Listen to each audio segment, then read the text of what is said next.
going, my fellow Homo sapiens? This is your boy Hadou, and I'm coming at you with my Amorphage deck profile. Yes, this is pure Amorphages. Now, I've been wanting to do this deck profile for a while now. However, I've been doing a lot of practice with this deck, trying to make it more consistent, and this is my final build for the time being. So let's go ahead and hop right into it. So the first one we're running is one Goliath. Basically, when he's in the penalty zone, any card that would be sent to the graveyard is banished instead. And when this card is penalty summon or normal summon, neither player can special summon from their deck except Amorphage's card. So I really do like him. I keep him at 1 because he does clog, but I like him because every card that goes to the graveyard is banished instead except Amorphage cards. That is awesome. That is really, really good. And sometimes when you have a very heavy monster, you're going up against a deck that plays in the graveyard, this monster is really, really awesome. Then we're running 2 Sloths. Here's the mistake of the deck. So basically, when he's in the penalty zone, neither player can add cards to their hand. Now, you can't add Amorphage cards to your hand with this guy in the penalty zone. Oh, man. But when this card is summoned, neither player can special summon from the extra deck except Amorphage's monsters. Now, one thing I really like about this guy is he's only 1 tribute, and he is great in the Amorphage mirror match because your monsters are so big, you tribute for this guy, he's just such a beater. Great card. I have him at 2 because he does clog, but you can tribute your monsters to get him out. He's a scale of 3. Then we're running 3 Lexus. Great monster. This guy here is really, really awesome. When this card is in the penalty zone, neither player can play spell cards except Amorphage spell cards. Really, really great. And when this card is flip summon or penalty summon, neither player can special summon from the extra deck except Amorphage's monsters. Now, all the Amorphage's monsters on your standby phase, you have to tribute a monster or you have to blow up the scale. So you can choose. You can tribute a monster or blow up your scale. So that really does help out somewhat. But this guy here, he shuts down so many decks because a lot of decks need to use spell cards these days, especially like Monarchs. It just closed them all the way out. It's just incredible. This card here is awesome. Okay, we're running 3 Greed. Now, the thing about Greed I really like is that he stops traps. Now, I don't use him often, but it's nice to open up with him and Luxury to really lock your opponent out of spell and trap cards and have a monster on the field. But the main reason he's at 3 because he has a big butt. And he's a level 4. So I really want to have him face down in defense position or penalty summon him, or if my opponent is playing something like maybe Chain Burn, I want to have him in the penalty zone and negating all my opponent's trap cards so they can't activate them. Now, a card I have really been kind of sleeping on is Gluttony. Oh my goodness, he is awesome. When he's in the penalty zone, neither player can activate monster effects except Amorphage's monsters. This guy here is incredible. This card right here shuts down a lot of decks. You'd be amazed. It hurts Monarchs. It hurts Cosmos. It hurts a lot of decks out there in the meta today. And I originally had it at 1. I bumped it up at 2. I really want to bump it up at 3, but because it's only a level 2, I just can't do it because I can't penalty some of this dude. But he is awesome because your opponent cannot activate monster effects. Period. Not in the graveyard, not banished, not in the deck, not in the hand, nowhere. Alright, so the next guy we're running is 3 Pride. This guy is really, really awesome here.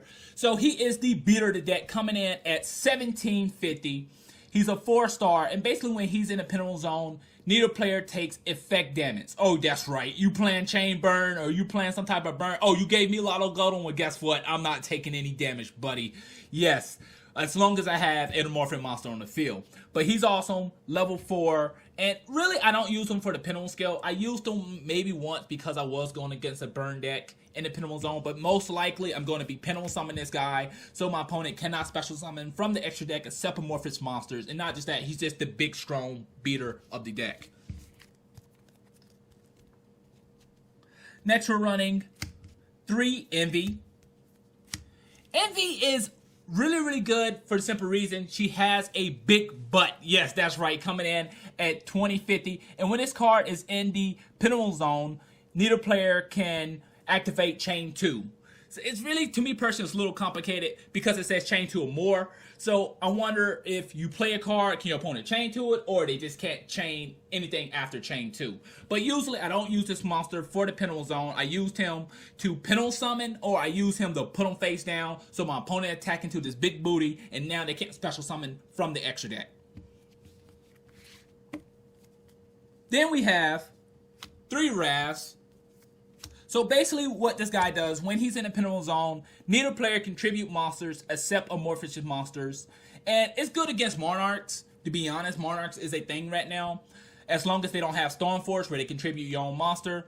But it slows them down a lot. But not just that, he's a level 4. And I really want to have level 4s in this deck because level 4s really help this deck out. And we'll talk about that a little bit later. We're running 3 of the trap. Now this trap here is really awesome.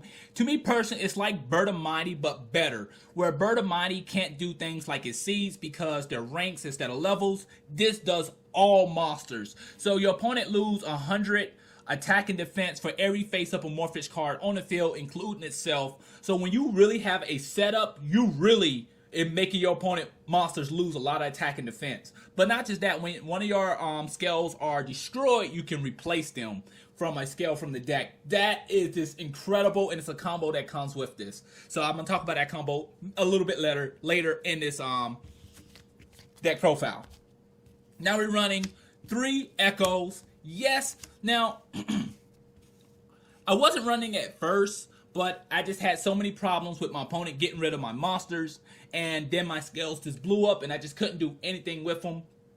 Or it came down to my standby phase and I had to tribute some monsters and I only had maybe 1 monster on the field.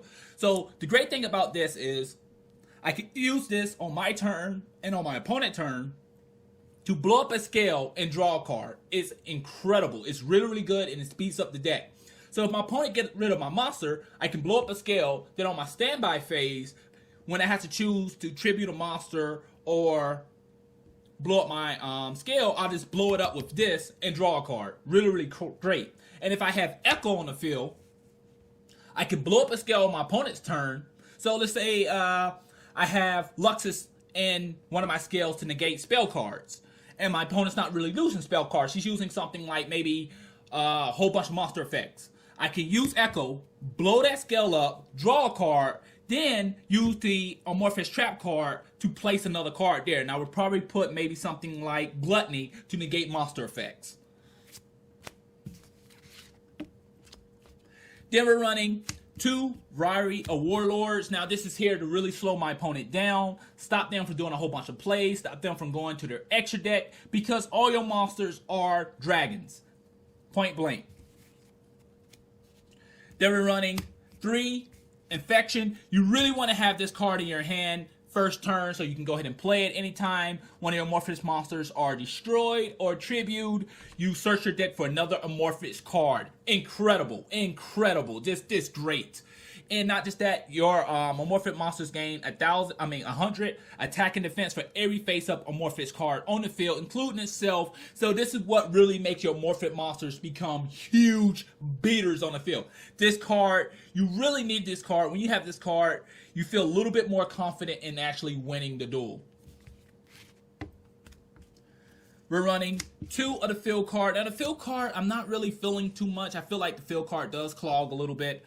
But all your Amorphous monsters gain 300 attack and defense. And anytime you tribute an Amorphous monster, you draw a card up to 2 times per turn. So that's really, really good. So when your scales goes off, you tribute one of your monsters to keep the scales, you draw a card. So it really helps with draw power.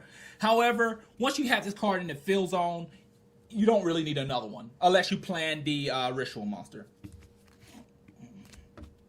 Then we're running 2 magic planners, and the main reason is I want to speed this deck up. I'm trying to do everything in my power to make this deck a lot faster, and since we run roughly around 6, I believe, continuous trap cards, this card is really, really awesome, because one of the issues I have had is actually locking up my back row. Couldn't play anything else, so I started playing magic planners so I can get rid of some of that back row. Maybe I have 2 echoes down, tribute off one of those echoes, draw 2 cards. Really, really awesome.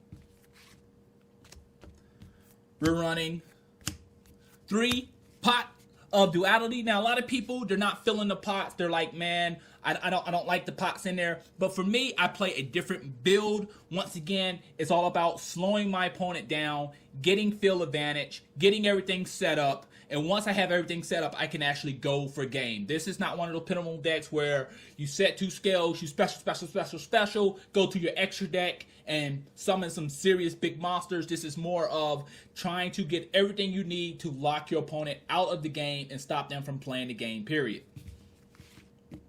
And finally, we have 2 more draw cards. We're running 2 Ignite Reloads, and basically what this card does is you take your pinnacle, you take whatever pinnacles you want, shuffle them back into your deck, and you draw the same number +1. It's great, it's awesome, and it's just a really good draw card, period. Alright, so time for the side deck. So right now, I think one of my biggest issues is Cosmos, so we're running 3 system downs. We really don't like Cosmos, I'm going to be honest with you. Cosmos, a lot of decks is very, very fast. This deck is not really fast. Unless you open up with the perfect hand, you're going to be really kind of struggling for the first half of the duel. So you're really going to want something to stop Cosmos. So this is something that I would play. We're running 2 Electric Virus, once again, for Cosmos. And this case for the mirror match. Basically what this card does, you discard it from your hand and you take control of one of your opponent's monsters. That is a dragon or a machine. Really good. I didn't know it. And matter of fact, so far what I'm reading, it doesn't target. So it's a great side card. Then we're running 3 Flying Seas. That's right. We don't want our opponent going to the extra deck, because once they go to the extra deck, it just makes it really horrible for this deck. So we really want to stop them from doing a lot of shenanigans. So when your opponent summon a monster, we special summon this card on their side of the field and they can't exceed summon. And one card I really did have in the main deck but I took out at the last moment, I really do like, is Kakamaru Drago. So basically when this card is on the field, neither player can special summon light or dark monsters. But not just that, at the end phase you have to reveal a dragon from your hand. This deck has nothing but dragons in it, and it's just awesome. It's a 1900 beater and it's great. It's a really great monster. We have 1 Van of Emptiness, 2 Colosseums. Once again, trying to slow my opponent down, slow him down to your pace. And finally, 2 Pinnacle Reborn. It's a good card, I like it, but I might replace it with something else. Basically, I had it in here to get some of my bigger and my smaller amorphous monsters from the extra deck. However, I'm really not feeling it anymore. I'm probably going to put maybe a different pot in here or something else. Not for sure. So overall, what do I think about this deck?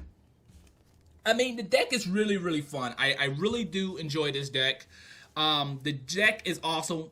The thing is, once you have the setup, once you have everything set up, you most likely is going to win the duel. So if I open up with something like, let's see here, if I open up with Greed and Lexus and I pinnacle summon a few monsters, I'm most likely going to win duel for the same main reason. If I can pinnacle something like 3 monsters, your opponent can't really play the game because they can't go to the extra deck, they can't play spell cards, and they can't play trap cards. The only thing they can rely on is their monster effects.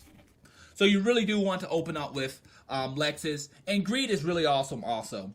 Now, the biggest downer for this deck is that it can only pinnacle summon level 4s. Yes, so things like level 2s and things like, let's see here, Sloth, you just cannot pinnacle summon them with these monsters because their scales goes from 3 to 5. So only level 4s is actually coming out. Now, if you're running things outside of amorphous monsters, then yeah, you can most likely pinnacle summon some of these other monsters if you're running other pinnacle cards.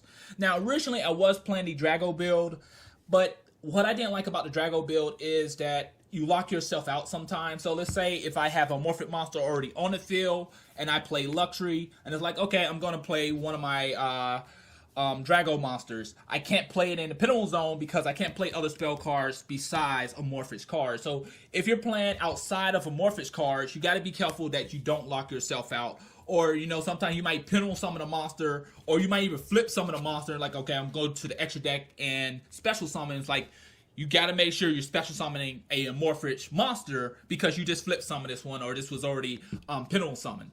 And right now, there's no extra deck Amorphage monsters that you can seed into. But overall, I think the deck is good. Now, one of the big weakness I find for this deck is Twin Twister. Twin Twister, you get hit with Twin Twister is basically game over. It's nothing you can do because once they get rid of those 2 scales, it's just horrible. Unless you got tons of back row to really kind of come back for that, you really can't do anything. Now, sometimes I might open up something like, let's see here, another good opening play could be something like, maybe Gluttony and Greed, but usually when I get a good opening like Gluttony and Greed and penal summon, I can't stop spell cards, I can stop monster effects, and if they use something like Regeki to get rid of your monsters, you know, your penal cards really don't do anything. Now the cool thing about this deck is you can always just put something big in the penal zone. So sometimes when I do have field advantage, I might put something like stop spells in one and stop monster effects in the other. Yes, I can't penal summon, but it locks my opponent out for doing anything. But this is the deck profile. That's all I have for you today. If I left something out or you would add something to the deck, let me know what you would add and how you would change it. But that's all I have. Please rate, subscribe, and comment. Please share. Thanks for watching. Matane.